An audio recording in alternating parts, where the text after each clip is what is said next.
Revolusi Perancis, sebuah titik balik penting dalam sejarah dunia. Peristiwa ini menggulingkan monarki kuno, menginspirasi nilai-nilai demokrasi, dan memicu gelombang perubahan di seluruh Eropa. Bagaimana semua ini dimulai, dan apa maknanya bagi kita saat ini? Yuk kita cari tahu.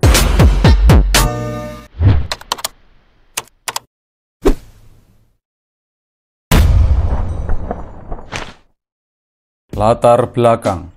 Pada akhir abad ke-18, Prancis diperintah oleh Ancien Regime, sebuah tatanan sosial yang kaku, terbagi menjadi 3 golongan atau estates. Kaum rohaniawan, bangsawan, dan rakyat biasa yang disebut Third Estate. Golongan pertama, rohaniawan, memiliki sekitar 10% tanah, namun membayar pajak sangat sedikit.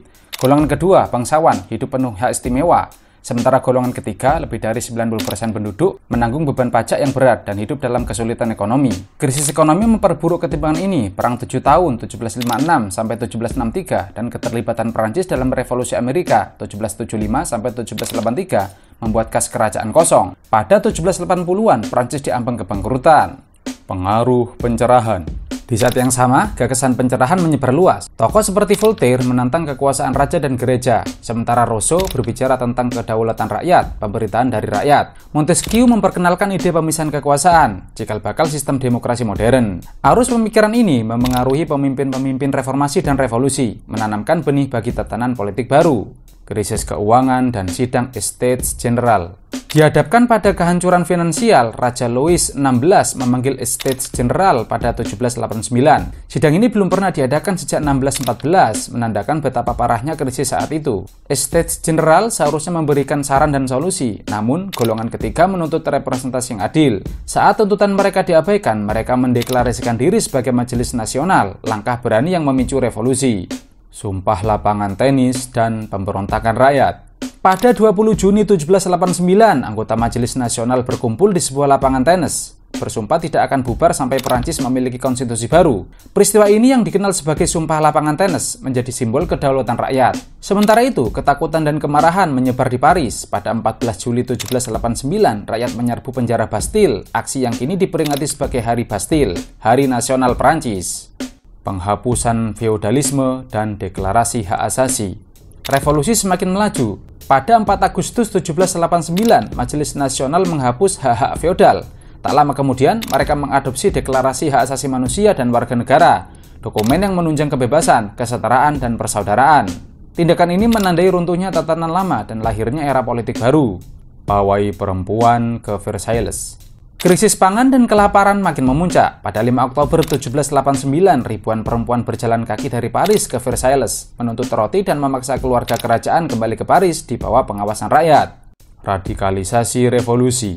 Revolusi memasuki fase radikal. Klub politik seperti Jacobins menjadi semakin berpengaruh. Tokoh seperti Maximilien Robespierre dan Georges Danton mendorong perubahan sosial yang lebih mendalam. Pada 1791, Prancis memiliki monarki konstitusional, namun upaya kabur Raja Louis XVI pada Juni 1791 menunjukkan penolakannya pada perubahan revolusioner, memicu krisis politik baru, perang dan kejatuhan monarki. Revolusi Prancis menghadapi perang. Pada April 1792, Prancis menyatakan perang pada Austria, khawatir akan serangan balik raja-raja Eropa. Konflik ini mendorong radikalisasi revolusi. Pada Agustus 1792, monarki ditangguhkan setelah penyerbuan istana Tuileries. Pada 21 September 1792, Konvensi Nasional memproklamasikan Republik Prancis. Raja diadili dan dieksekusi pada Januari 1793. Rezim teror. Revolusi memasuki fase paling berdarah, rezim teror. Dipimpin Komite Keamanan Publik, ribuan orang dieksekusi sebagai musuh revolusi. Robespierre, pemimpin teror, mengatakan, kebajikan tanpa teror adalah sia-sia. Namun, kekerasan ini akhirnya menelan pemimpinnya sendiri. Robespierre dieksekusi pada Juli 1794, mengakhiri teror. Reaksi Thermidor dan pemerintahan Direktori. Setelah teror, lahir pemerintahan baru yang lebih konservatif. Direktori 1795, pemerintahan 5 orang ini terkenal korup dan tidak efisien. Namun, Direktori juga membuka jalan bagi tokoh baru yang ambisius. Kebangkitan Napoleon Bonaparte. Napoleon Bonaparte, seorang komandan militer berbakat, muncul sebagai pahlawan perang. Pada 1799, ia melakukan kudeta, menggulingkan Direktori dan membentuk konsulat, mengakhiri revolusi Prancis dan membuka jalan bagi kekaisarannya sendiri. Warisan dan dampak. Revolusi Prancis meninggalkan warisan mendalam. Ia memperkenalkan konsep kewarganegaraan, pemerintahan sekuler, dan kesetaraan hukum.